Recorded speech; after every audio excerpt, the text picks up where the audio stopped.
Tuhan.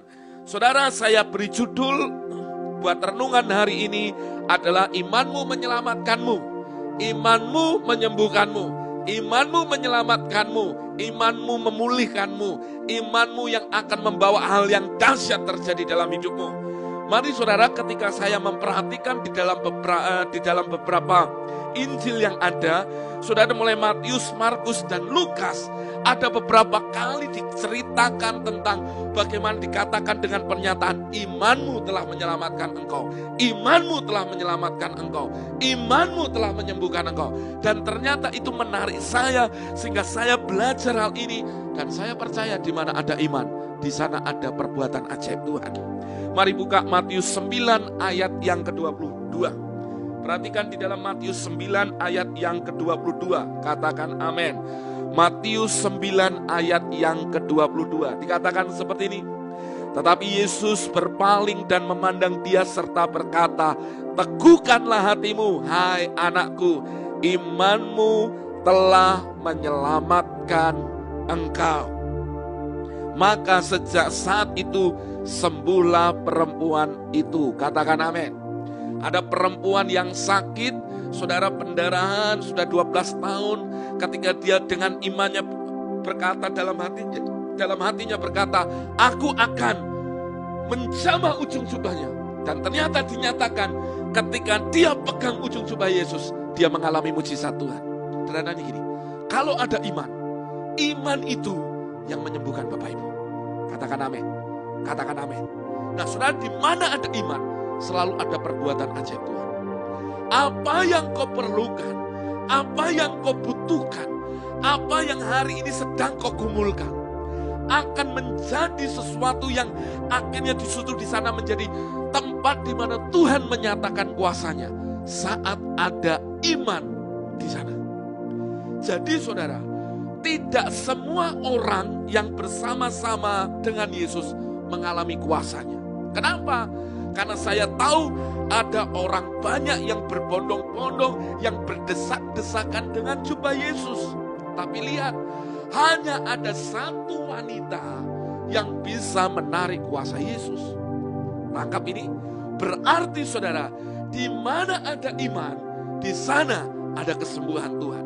Di mana ada iman, di sana ada mujizat Tuhan. Di mana ada iman, ada keselamatan yang terjadi saat orang percaya kepada nama Yesus. Mari taruh itu dalam hatimu. Sekarang kita lompat ke Markus 10 ayat yang ke-52. Markus 10 ayat yang ke-52 dikatakan seperti ini. Lalu kata Yesus kepadanya, "Pergilah, imanmu telah menyelamatkan engkau." Pada saat itu juga melihatlah ia, lalu ia mengikuti Yesus dalam perjalanannya. Perhatikan, ada pengemis buta yang sudah buta sejak masa lahirnya. Dia dinamakan Bartimius, orang yang tidak memiliki masa depan, orang yang hanya melihat bagaimana hidupnya hanya ada dalam sebuah kondisi kebutaan, dia nggak bisa lihat apapun. Saudara, berarti kegelapan akan dekat dengan hidupnya. Tapi lihat, ketika didengarnya, perhatikan, ketika didengarnya Yesus berjalan melewati kota itu. Perhatikan ini, setiap yang namanya iman selalu berkaitan dengan apa yang kita dengar tentang berita tentang nama Yesus. Perhatikan ini saudara, maka akhirnya berteriaklah orang buta ini, dan dia berkata, "Yesus anak Daud, kasihanilah aku." Perhatikan itu, waktu dia berteriak, orang ingin menghentikan teriakannya, karena teriakannya keras. Tapi lihat, banyak orang menghentikan dia, tetapi dia berteriak semakin keras lagi. Untuk menunjukkan apa? Menunjukkan bahwa inilah kesempatan dia. Maka dia seperti sedang mau melemparkan imannya, sampai sepertinya Tuhan harus berpaling kepadanya. Saudara, perhatikan ini. Ada banyak agenda Tuhan yang sedang terjadi. Mungkin saudara, Bartimius ini bukanlah agenda Tuhan, di mana Tuhan harus menyembuhkan orang ini. Perhatikan ini, agenda Tuhan itu hanya melewati kota itu, dan ada pengemis buta di sana yang berteriak minta tolong. Tapi lihat, apa yang tidak menjadi agenda Tuhan, ketika seseorang dia dengan imannya dia berteriak, seperti dia akhirnya menghentikan langkah Tuhan itu. Akhirnya Tuhan berkata kepada dia, apa yang engkau ingin aku kerjakan dalam hidupmu?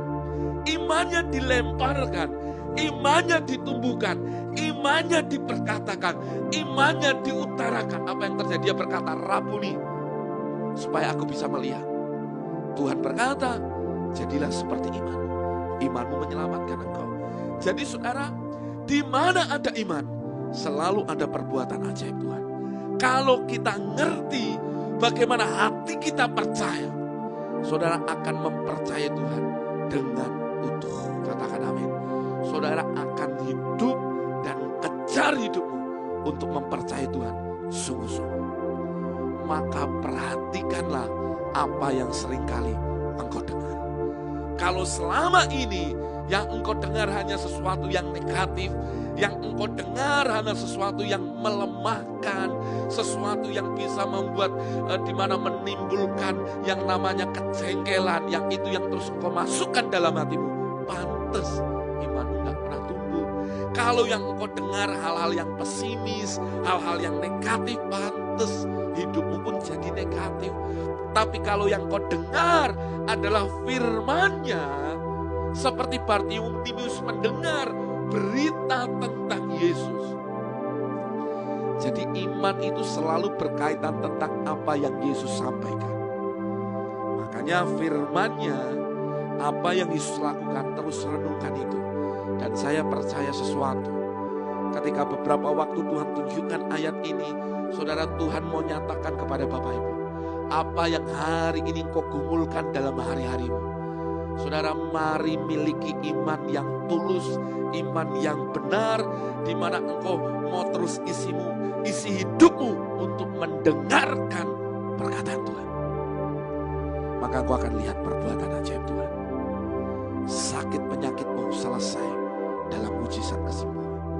Semua hal-hal yang kau gumulin selesai dalam kemenangan. Mari berkata dengan saya, ayo berkata dengan saya.